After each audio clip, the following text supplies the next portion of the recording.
Hello, welcome to Wrestling in Mom's Basement. This is going to be the Raw, SmackDown, 205 Live, NXT UK, NXT, and for the last time this year, Mae Young Classic 2018 for the week of October 22nd. Of course, I'm Patrick Young. This guy to my right is my co-host, Joe Venuto. Raw kicked off with Roman announcing that he has leukemia. Yeah. Pretty much if you have been living under a rock, yeah, and this is the first you've been hearing it, it's kind of amazing in this day and age. Right. But yeah, my heart goes out to Roman, and thoughts and prayers with his family in that difficult time. Yeah, same here. It did kind of have an effect on Raw. Yeah. Watch the Raw. And I don't even want to say it wasn't probably until like Wednesday. Until the effect was still there, but it started to wear off. Because I think you still felt it a little bit on Tuesday too with the SmackDown crew. Yeah. Yeah. A horrible news kickoff, but I'm not going great analysis of that. Yeah. I guess sort of looking from the bright side of it, WWE would pretty much have to change up what they're doing creatively. Right. Just automatically they would have to. Yeah. So maybe that can come out of it and new guys get some bigger spots, but it is unfortunate for Roman. Up next, Finn Balor defeated Lashley. Yeah, Finn picks up a big win on Raw. It's probably another one of those changes where, oh crap, we need top faces now. Yeah. And it's pretty much a reaction to that, but not actually a bad match. No. Pretty strong showing from both Finn and Lashley. And I'm happy Finn gets the win. Yeah, it was decent. It was low on energy, obviously. Yeah. And Lashley losing was a surprise considering his newfound heel turn and push. Yeah. They did the best that they could to get the crowd back into the show. Up next, Ruby Riott defeated Sasha Banks. Pretty good little match. I'm going to be nicer to these matches on Raw than I would usually be, just because all the workers are probably still in a funk, so understandably. So I actually thought it was a decent match. If they were to do longer ones of Ruby and Sasha, I'd be all for it. Yeah, this one went 9 minutes and 45 seconds. Yeah, solid back and forth match, and had some nice energy considering, and it helped build to a nice tag match. Yeah. Up next was DX's promo. Yeah, I was talking about this on Isaiah on Thursday. I keep on legit forgetting they were overall this week. Yeah, same here. Yeah. Yeah, it's a DX promo. It was only a promo. Yeah. It's weird that they had the worst time of making the Shawn Michaels returning out of retirement thing actually feel special. It's just like, oh yeah, Shawn's going to come out of retirement. And that's it. Which is making me think it's only a one match thing. Yeah, it's more than likely going to be one match. Right. Which really makes him look bad in the fans' eyes. Yes. Not even talking about the whole political part of Saudi Arabia. Just the fact he's doing it for the money part. The Saudi Arabia, yeah. Exactly. So yeah, it was pretty much a promo. That's literally the best way to describe it. Yeah. And then Brothers Destruction responded with a promo in a graveyard. We're talking about, burying people. We're talking about killing people. On that night might have been a little too much. Yeah. That part could have probably been cut out until this Monday. They could save that for, I don't know, SmackDown. This Monday? Yeah, this Monday. The night we find out your top guy has leukemia, and then a promo about killing people, that run me more wrong than the heel turn down this show. Yeah. The fact that you were talking about killing people too, with all the controversy going on with you and Saudi Arabia too. Yeah. Probably not the best idea. Yeah, it was certainly a segment to hype up the match. It was that. It was fine, but it did nothing to make me want to see the match. Yeah. And maybe that was the worst part of Raw, I'll even say. Could be, yeah. Up next was Paul Heyman's promo. And at first Paul Heyman actually cut a very heartfelt promo about Roman. Yeah, well, he's actually close with the family, because he used to drive with Roman's uncle, Alpha and Sika, to try to get into the building. Yeah. so it was very heartfelt, and pretty much it set up a little bit more between Braun and Brock. Not necessarily looking forward to that match either. Right. But it's the cards that you have to play with now. So Heyman did enough to where, like, okay, maybe this can actually be something. Yeah. And it ends up doing a little bit more with Drew and Braun in the process as well. Yeah. Heyman's actually closed the rings to his family, so that had to be hard on him, but I think he did a good job weaving together the unfortunate situation to the build for Brock and Braun. Yeah. So, up next, Elias via Apollo Crews. Yeah, I think this is another match that another feud that got affected by Roman's absence now. Essentially, they sort of just threw it out there and rushed it after a week. Yeah. So Elias pick up a clean win, and he probably actually needs one at this point. Right. Because it feels like a while since he's actually won. Yeah, so... So he definitely needed it, and I thought the match was good for what it was, too. Yeah. No one cared about... So I guess Apollo's latest push is over. Yeah. And then Elias turned face afterwards, attacking Corbin with the guitar. Yeah. Up next, Ronda and Nikki signed their contract. Yeah. Compared to their other promos or other angles, it's been relatively short. Yeah. Short and sweet, and I think, and it definitely got to the point. Nikki ends up slapping Ronda. Ronda smiles at her like she's going to kill her Sunday, or as we're taping this tonight. Yeah. Pretty much, she's probably going to try to destroy her. Yeah, it was short and real good. Nikki got to give Ronda some grief back from last week. And played well as a sound for tonight. Up next, Ember Moon defeated Nia Jax, Brook, and Tamina in 1 minute. Yeah. And 55 seconds. Yeah. Nothing screams Evolution like a 1 second women's match. Or like a 1 minute women's match. Well, it was in the match. 4 decent workers. 1 great worker. And 3 decent workers. 1 great worker, 2 decent workers, and 1... Why the hell is she doing there? It was technically a wrestle match. Yeah.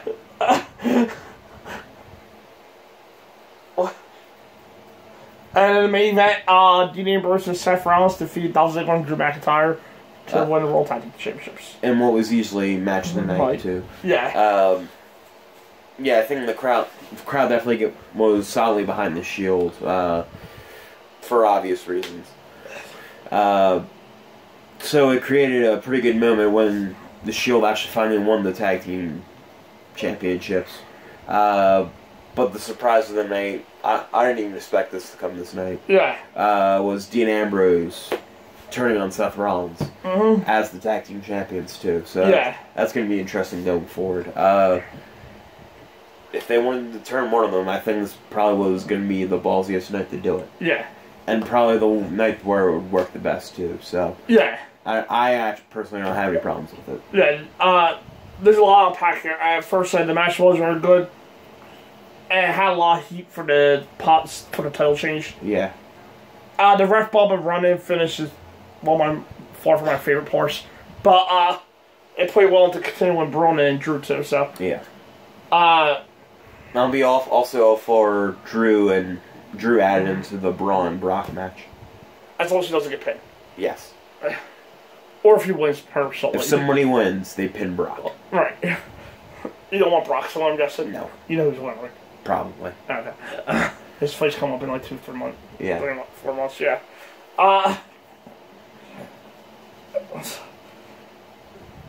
Traditionally, when stuff like this happens, when they gotta change things on the fly, they normally do an unexpected title change. So I think everybody was expecting Dean and Seth to win here. Yeah. So, and then they pulled the heel turn on the perfect night. Yeah. Sorry, snowflakes.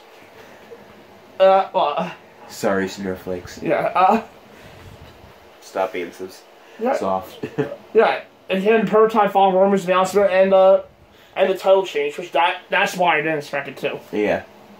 I guess now we're going to have to deal with the tag titles likely being vacated, I'm guessing. Or it's something where you usually get the belt onto the Revival because they only have, like, Seth Rollins to fight against. Or AOP. Or AOP. Yeah. Titles for a while, we'll get back together and win. There you go. Don't worry. That's exactly what will happen. They'll turn heel and win. Exactly. Yeah, that's how we'll there'll be more on that on the Q&A, so. The Dean Cell turn. SmackDown, I believe SmackDown kicked off with Big Show's King, sorry. Yeah. Yeah, I'm going to show into a match from. Yeah, SmackDown continuing Yeah, it was a promo. their trend with. Yeah, it was a little promo, but led to a match. Yeah. Yeah. Well, no contest, my fault. Not Bishop and B Kofi, my fault. No. Yeah, so Big Show turns heel. We actually don't get much of an explanation, which I would kind of have liked at least. Yeah. But it's pretty much just Big Show wants to be heel, I guess. The match is fine for what it was. It's pretty much saying like, yeah, they're feuding with each other. That's what I got from it. Yeah, I thought it was a solid kick on the show to play off the new dominance of the bar. And Big Show. Yeah. And setting up the rematch for Crown Jewel. Up next, the Usos defeat AJ Styles and Daniel Bryan. Yeah. Back-to-back weeks, the Usos had pinned both Bryan and AJ in these matches. They may be warranted for a WWE title shot. Right. But yeah, I'm actually liking that two main eventers that aren't on the same page can't be a top tag team. Right, I thought they were getting their win back this week. Yeah, I thought they were too. But I do like that they're finally like, okay, maybe chemistry is a big part of tag team wrestling, where kayfabe-wise, maybe two random people getting together, no matter how skilled they are, right, shouldn't be as good as a tag team who's teamed for years, and is probably has definitely been one of the top tag teams of this decade. Yeah. So I do love that, and the match I thought was also pretty good too. It also showed that AJ and Bryan a little bit more tension between the two. Yeah, they had no good match with the miscommunications of Styles and Bryan, leading to more certainty apparently win. Hopefully, this gets the Usos back into the title picture and the Crown Jewel. Yeah. Well, they probably will, because the Bar and the Usos haven't really feuded. Yeah, so that'll probably be their first feud after the New Day. Up next, Rusev defeated A. English. And what felt pretty quick to me. I mean, 25 seconds. Exactly. So it's weird to see that they drew out this feud to just have Aiden pretty much getting demolished. I'm assuming they have all points for Rusev. Yeah. And this feud was just taking on too much time for them. Yeah, probably. Yeah. Happy Rusev Day, Aiden. Your Rusev's bitch. Yep. Miz TV with Rey Mysterio's X. It's great to see Ray back again. And him and Miz did a lot more promotion for the Best in the World Tournament. Wait, Soccer World Cup. Okay. World Cup. Yeah, well, that's a soccer thing, right? Yeah. Okay, so at least I do something. This World Cup's more important to me, but I think it's a soccer thing going on. Yeah, it was a bad segment.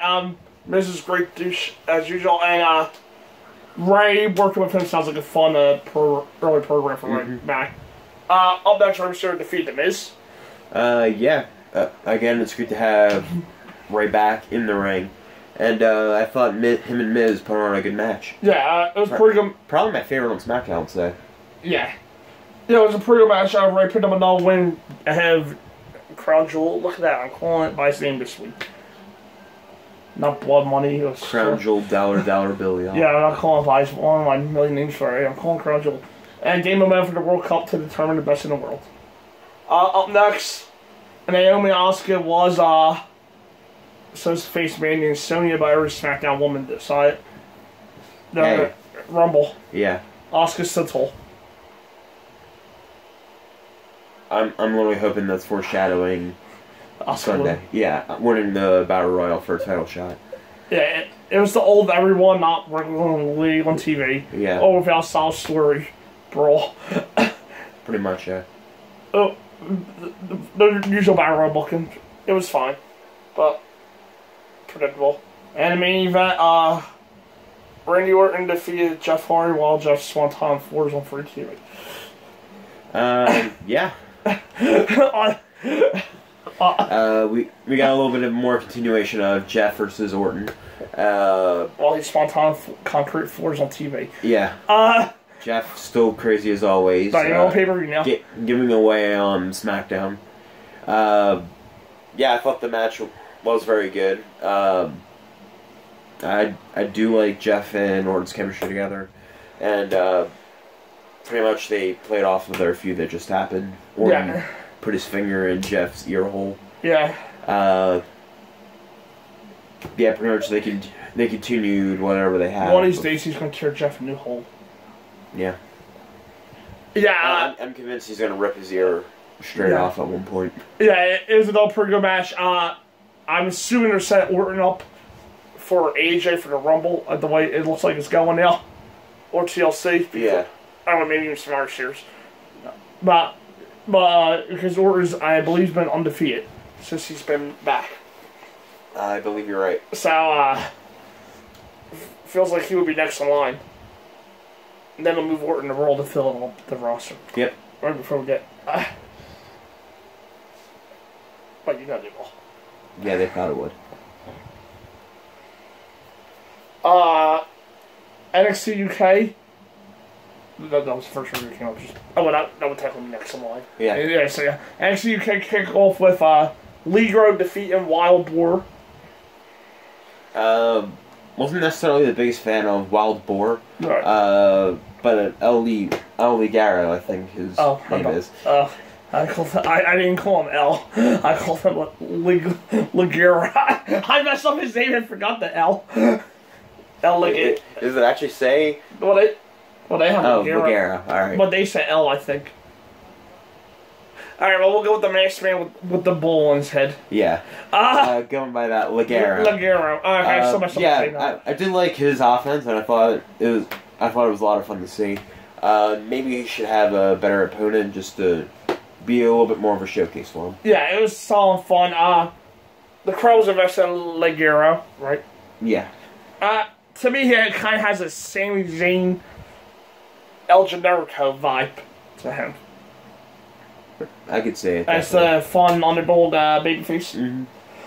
Up next, Dakota Kai defeated Killer Kelly. Dakota Kai defeated Killer Kelly. Yes, very strong showing from both women. I really liked Dakota Kai. Well, I really do like Dakota Kai. But I do like how they work very well together. Yeah, it was a pretty good match. It had a good sense of urgency. And Killer's going to become a killer soon.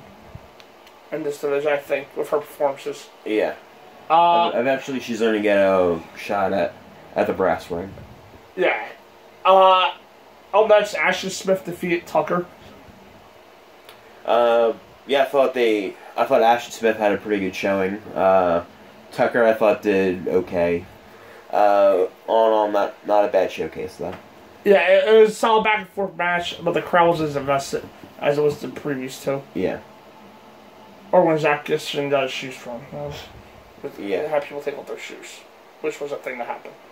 Yes. The crowd took off their shoes. Pretty much was just side by side match with Noam Dar next week. That's why I didn't go on with that. Yeah. And the main event, Tyler Bate defeated Wolfgang. And what was the match tonight? Yeah, the match tonight for NXT UK. Yeah. Tyler Bate getting a much needed win and maybe looking at 2 titles at once for the future UK tag team titles and the and UK championship. And a rematch with Pete Dunne. Yeah, so I'm on board with both. So yeah. Well, they should definitely be the first UK tag team champions. Yeah. Definitely. Unless the Young Bucks decide, hey, we're gonna get to Hey, that. we're British too. Alright.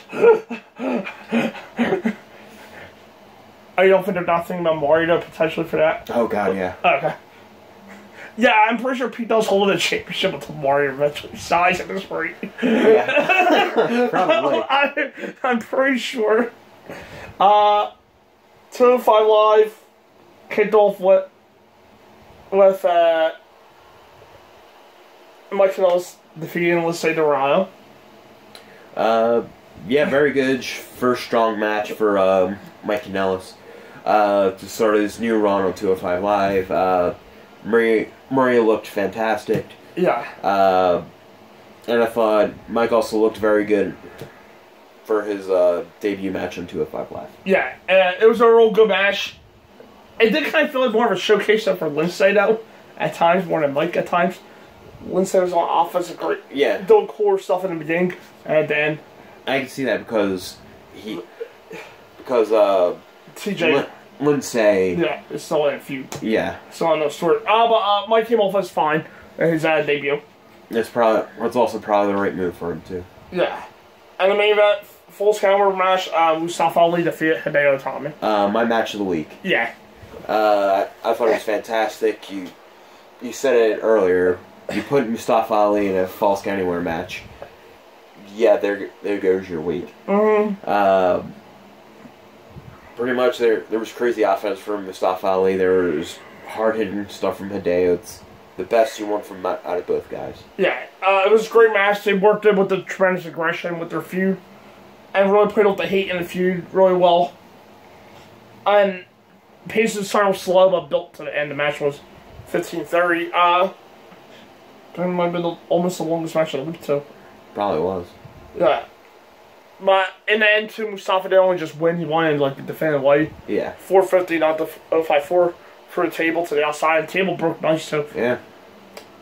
I don't know why. It just, like, one looked like it dropped it on their day. Mm-hmm. Yeah, and it got him into the match against Tony Nese next week for a Cruiserweight title shot. Look at that. Cedric doesn't get an automatic rematch. Because why? He lost 2 matches. Yeah. So he doesn't even get a chance to be in the Cruiserweight match. Exactly. He lost 2 matches, and the guy that beat Cedric twice is also in the match against Mustafa. Look at that. Yeah. It's like wins and losses actually matter. On one brain. Yeah. 6. Or 5, I don't know how many there are. Mae Young Classic kicked off with, I'm just going to write the word they had. Mae Young Classic kicked off with Tony Silent Mortar. Alright. Tony Mako, yes. Tony Storm defeated Mako Storm in the semifinals. Silent Mortar. And the semifinals. It's Mako Storm time. Out of the 2 Mae Young Classic matches this week, I thought this one was the stronger one. Yeah, I thought it was almost my match of the week. Yeah, it was just shy of that for me, too. Yeah. Still a very excellent match, though, and I recommend you go see it. It's all the hard-hitting stuff that you've seen out of Mako throughout this tournament, and pretty much everything great about Tony Storm, all wrapped up into a neat package. Yeah, that right there was excellent. They played the roles very well. Mako was still steamrolling people, while Tony was his own babyface star. So and they continued out here too, and they had a hot crowd and knew their moves. So, and the final stretch was good too. Mm-hmm. If I didn't actually see the spoilers, I might have been confident that Mako might hire him to shoot the Scorpion driver. Yeah. On Wednesday night, yeah. This honestly would have been a walk-in final match, too. Oh, yeah. So, yeah. Tony stepped up and looks like the star we know she can be. I mean, look at her. My God. She's one of my favorites. Well, look at her. Oh, my God. And Mako performed like the legend that she is, so. I think between this and the Mercedes match with Mako, they were the 2 best matches in the tournament so far. I might have to. But I think I'll give the edge a little bit to this one. Just because of the higher crowd. Or just because there's more at stake. Yeah. And semifinals, I should say. Mm. And Mako was the MVP of the tournament. When Pat did the Q&A a few weeks ago with me, who was I most looking forward to? I told you why, and there you go. And the main event, with only an hour to point a match, Io Shirai defeated Rhea Ripley. Yeah, with only that hour, they actually pulled off a very good match. Yeah. I'll probably put it within the top 10 of the tournament. Oh, definitely, yeah. Excellent showing from both. This is probably going to work in very much the Rhea's favor going down the road. Specifically, if you had seen spoilers, that involve Rhea.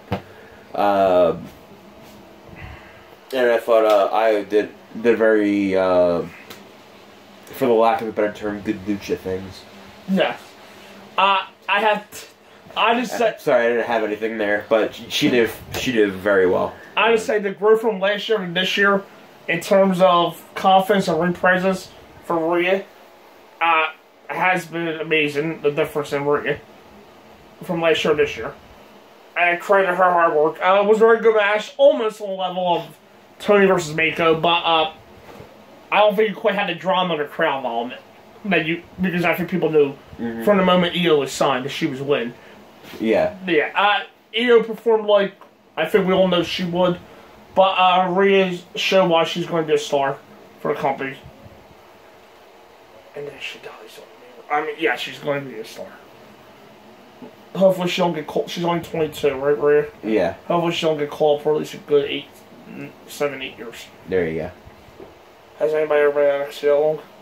I don't think so. But the good news is that Fox still wants NXT for Fox Sports 1. So hopefully NXT becomes a third brand, officially. If people on the way about getting called up, just treat it. And NXT kicked off with EC3 defeating Adam Cole. And what I thought was the match of the night. Yeah, I thought it was the match of the night too on NXT. It's probably EC3's strongest match too that he's had since he's come back. Adam Cole worked very well for EC3. The two actually had a decent amount of chemistry together. Yeah, it was a good match. With EC3 getting a win he desperately needed. And scoring a rear one up on the Sphere. Up next, Medium defeated Leah. Yeah, it's pretty much a nice debut showcase for Mia on the NXT brand. Ali is always a decent enough opponent to make somebody look good. And Mia, I thought, did just that. Yeah, execution-wise, I thought this was totally okay, but I was a little confused by Leah taking 90% of the match, though, in the middle. Yeah. No. I kind of say problem I had with Mia's boyfriend, Keith Lee, his first match. Yeah. No, I know, yeah. It's your job to show your offense. Yeah. In that instance, it's your job to show your offense. Yeah. Not to put on an entertaining 3-minute match. Right. Especially considering the fact that Ali has won like 2 matches in 3 years. Yeah. Up next, Cassius Ohno defeated Justin Xavier. Yeah, Justin Xavier showed a little bit of fire, but pretty much got knocked the fuck out. It was glorious destruction. And the main event segment, we have William Regal's big announcement. Yeah. William Regal's big announcement didn't actually come from William Regal, though. Pretty much Ciampa came out waiting for his new opponent. Dream interrupted. And then Lars interrupted. And then something happened between Velveteen and Lars. And then, pretty much Aleister came out, kicked everybody out of the ring besides Ciampa. Or no, Ciampa just ran away. Ciampa ran and Velveteen got up. Lars got kicked. Yes. Pretty much Aleister created a path of destruction straight to the ring through the backstage area. And then Aleister grabbed Regal, said, "Where is he? Where is he?" And then Johnny Gargano pops up behind him and super kicks him and says, "I'm right here." And that's how out there. Yes. So, what does he mean by "I'm right here"? Yeah, there was an announcement, but we were left believing, not confirmed, we were left believing that Gargano's the attacker. Yeah. Possibly giving us a big multi-man title match. Or Aleister versus Gargano and Ciampa versus Velveteen and Lars. Or Ciampa versus Velveteen. Yeah. It's not crystal clear because Lars might also be in the War Games because it looks like he's 3-star something with Bloody Spear or 2. Yeah. So, yeah.